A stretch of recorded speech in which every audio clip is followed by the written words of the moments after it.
Biosafety measures for TB lab.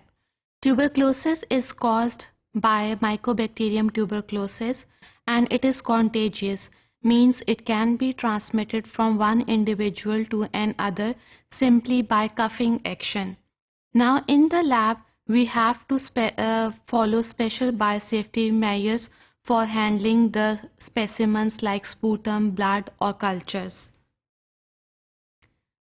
Now biosafety measures can affect the code of practice, equipment, lab design and facilities, then health surveillance, training and waste handling. So in all these aspects, we need special type of training. So let's discuss the course of practice that includes all the practices and procedures that occur in the TB labs. First one is the lab access. The lab door must be kept closed when the work is in progress. There must be a double door so that there is an exchange of containment between the lab and the areas outside the lab. Then the lab door should have a symbol of biohazard. Now this biohazard symbol should be internationally aware and we have to use the international biohazard sign and symbol on the lab door.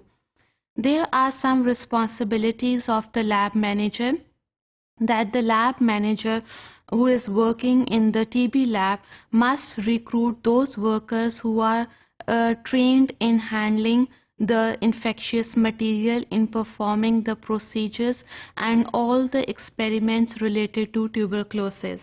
Then the lab manager must take care of the repair and maintenance of the equipments.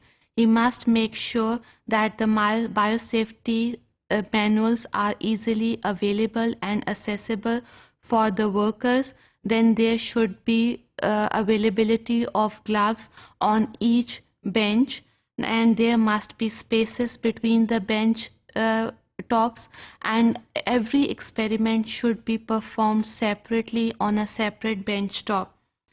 Then personal protective equipment is very essential.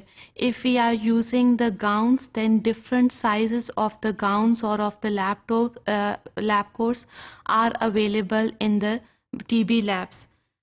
Then we have to wear face masks because these Mycobacterium tuberculosis can appear in the environment in the form of aerosols, especially when we are performing the process of centrifugation. Then work areas. Work areas should be fully equipped with the personal equipments. Disposable gloves should be available, and after using the disposable gloves, dispose them off and wash your hands properly. Then disinfect the work area before performing the procedure, and even after performing the procedure, disinfect the area with simply 70% alcohol. Now it is very necessary to use the equipments according to the precautionary measures, according to the manufacturer's detail. Secondly, whenever we want to use the equipment, make sure that you are fully trained for using this type of equipment. If you are not, then allow the supervisor or the special trainer who is using that equipment to help you in performing your experiment. Then before using the equipment, it is necessary to mention on the file that you have used this equipment on this date and on a special time. Then waste handling is very important because TB lab is an infectious lab. Here you have to put the infectious material in the autoclave for sterilization before disposing them off, or the other things like containers or anything else that you have used must be disposed of in a yellow trash bag. If you are talking about the contaminated sharps, then they must be disposed of in a sharp box. So, but there are some materials that are not properly sterilized even in an autoclave at 121 degrees centigrade. So in order to kill the infectious material completely, we use special type of incinerators. Incinerators is actually a building composed of two chambers. The first chamber has a temperature of 800 degrees centigrade and the second chamber has a temperature of 1000 degrees centigrade. Now, this incinerator should be environment friendly and should be energy efficient.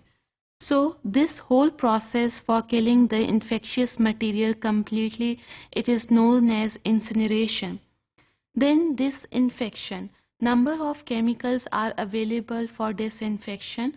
For example, chlorine. We can disinfect the water simply by adding chlorine and the composition is 50 grams per liter. Then we can use phenol.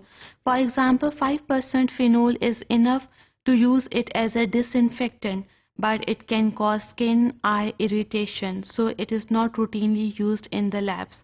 In the lab, 70% alcohol or in other terms spirit is routinely used to clean up to sterilize or to disinfect the bench tops before and after performing the procedures.